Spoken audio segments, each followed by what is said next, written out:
Hello guys. So yung guys ba, buhay natin talagang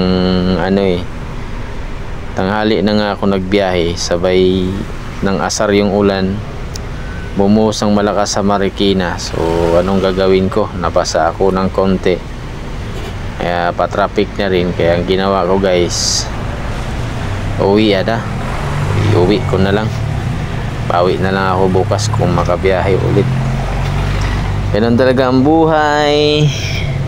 Pagdating ng bandang hapon, alas 4, ganun talaga dito sa Kamaynilaan. Grabing traffic guys. Sagad-sagad yung ng traffic. Kaya kailangan tiyaga ka rin eh.